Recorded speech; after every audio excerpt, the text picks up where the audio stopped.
Orang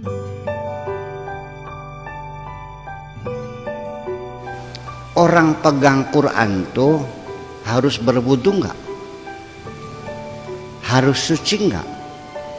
Saya mau nanya, para sahabat juru tulis Al-Quran ketika dipanggil Rasul, tulis datang.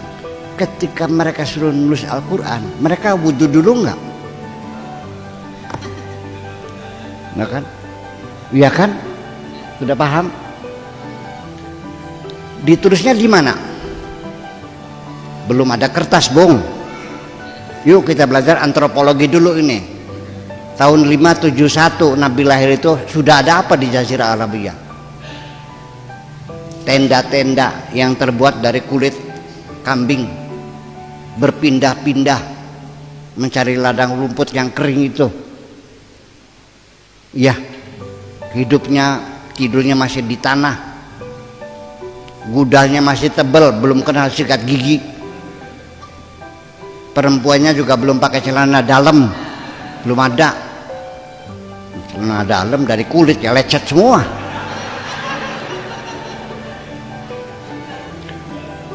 Belum ada pulpen, belum ada tinta. Nulisnya di pelepah korma, pakai pahat, pakai palu. Ya, itulah sebabnya tulisan Arab dari kanan ke kiri, karena pakai pahat, pakai palu. Nah kalau dari kiri ke kanan yang gelatok kepala itu mah wudu enggak? Orang pegang pelepah korma yang ada Al-Qurannya wudu enggak? Ya, sampai terakhir pun ini kasusnya bukan memegang Al-Quran, memegang mushaf. Al-Quran tidak bisa dipegang. Siapa yang bisa pegang Al-Quran? Kelihatan enggak Al-Quran? Enggak. Bersuara enggak? Enggak. Ada hurufnya enggak? Enggak. Kalamullah itu bila sautin wala harfin. Yang ada itu adalah mushaf. Sejak kapan ada mushaf? Setelah Nabi meninggal dunia. Ya kan, setelah Abu Bakar meninggal dunia pada zaman Khalifah Utsman, mushaf Utsmani. Bagaimana Anda membuktikan pegang mushaf harus berwudu dulu? Cari dalilnya, sampai botak nggak bakal ada. Itu kasusnya kan. Jadi saya mengerti umat Islam berijtihad, pegang mushaf harus berwudu dulu, kan begitu? Orang haid tidak boleh baca Quran. Itu adalah untuk menghormati mushaf yang isinya adalah Al-Quran. Itu tidak salah. Tetapi itu bukan asli, hanya untuk menghormati Al-Quran. Maka pegang mushafnya juga harus berwudu. Betul nggak gitu? Nah, jadi sehingga keputusan itu terjadi eksepsional sekali. Maka terjadilah pengecualian, nggak permanen gitu. Karena tujuannya untuk memuliakan, terjadi pengecualian. Umpamanya kita pegang mushaf tidak usah wudu apabila mushaf itu berada di suatu tempat yang berbahaya, ada kebakaran, kan gitu. Mushaf tercecer, terbakar, kita selamatkan. Masa wudu dulu? Ya terbakar dulu soalnya, ya kan. Kemudian juga orang bekerja di percetakan yang mencetak Al-Quran, pegawainya suruh wudu semua gitu. Bahkan kadang-kadang ketika masuk kardus juga kadang-kadang dicek-incek kok. Nyusunnya kan tinggi kan udah pakai klip ya, digotong-gotong kadang-kadang. Betul nggak begitu? Nah itulah jadi persoalan.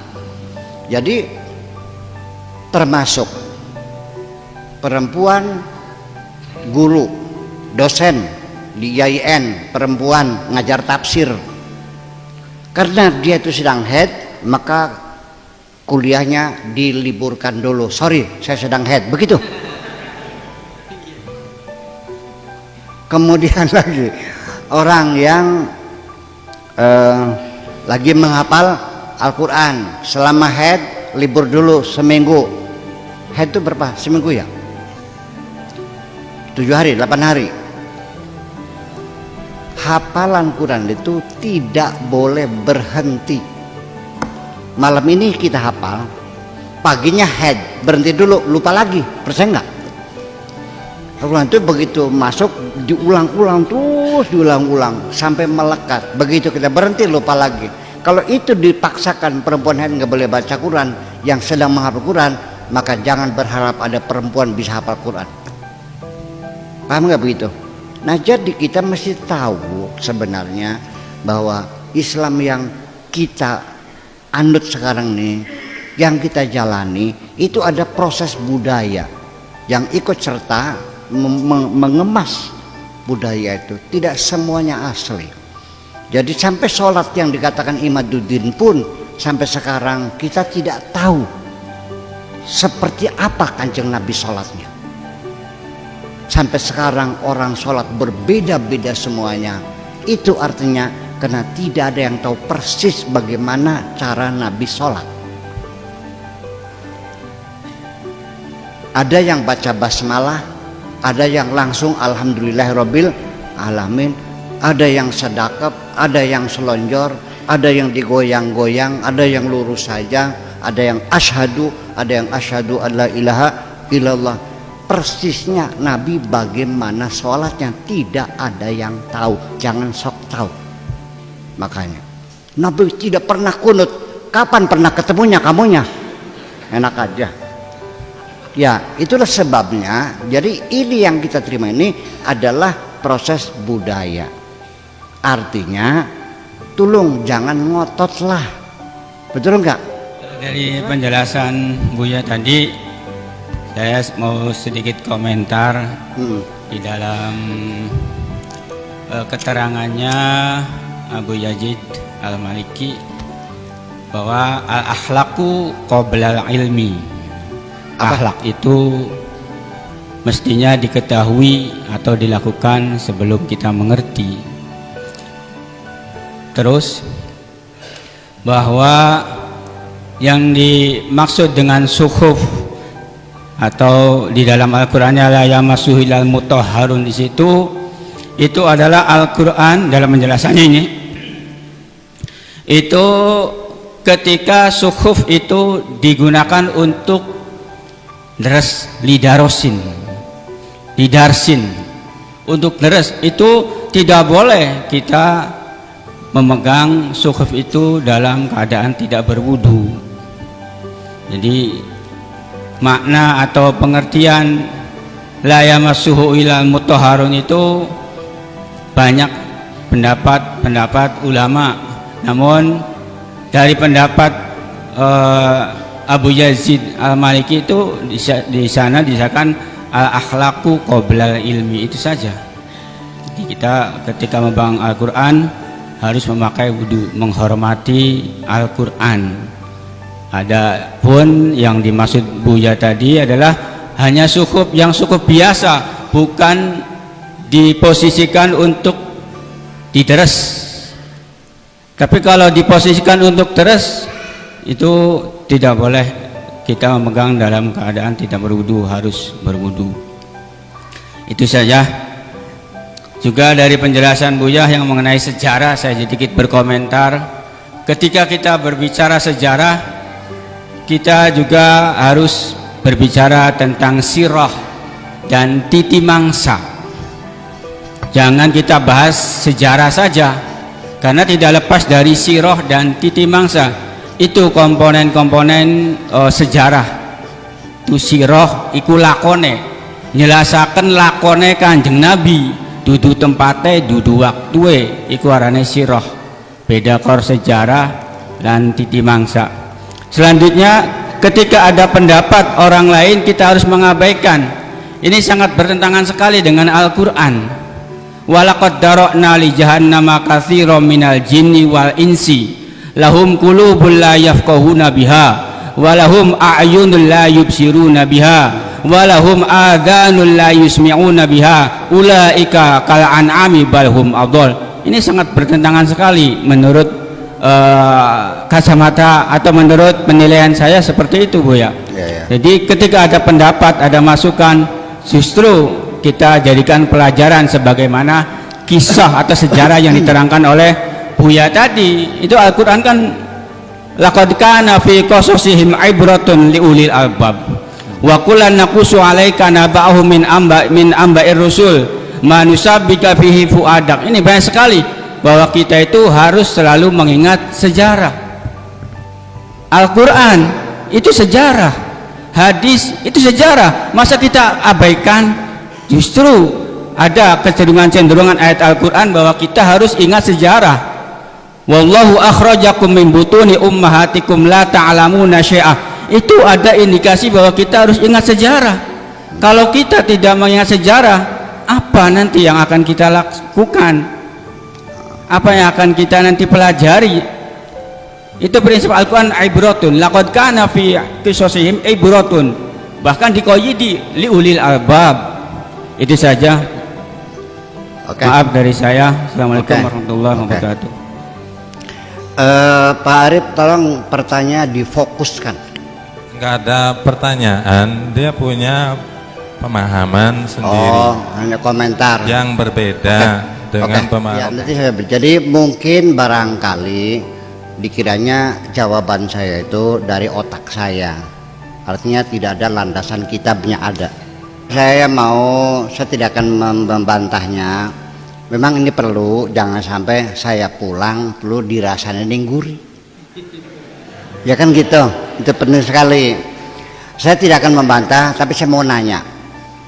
Kalau ada orang yang meyakini bahwa pegang Quran tidak perlu berwudu lagi, langsung baca Quran nggak wudu lagi, salah nggak? Tadi yang tanya, saya nanya yang tadi tuh, salah nggak baca Quran tidak wudu lagi? Jawab dong. Tidak wudu lagi? Ya. Oh kurang ya, berarti masalah akhlak ya. Berarti boleh kan? Ya berarti boleh kan? Boleh atau tidak? Haram atau halal? Halal ya sudah, berarti sama dong. Kalau itu nggak ada beda kan? Nun?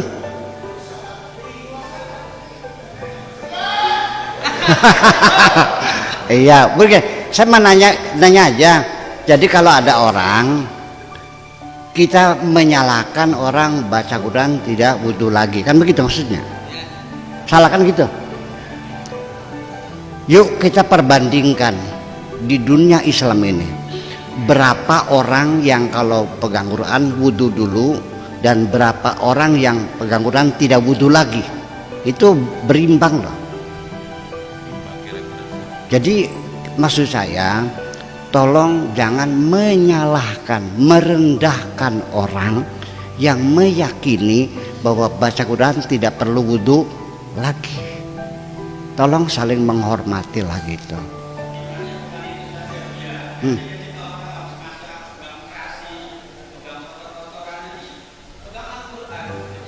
Ntar deh, beri kesempatan dulu.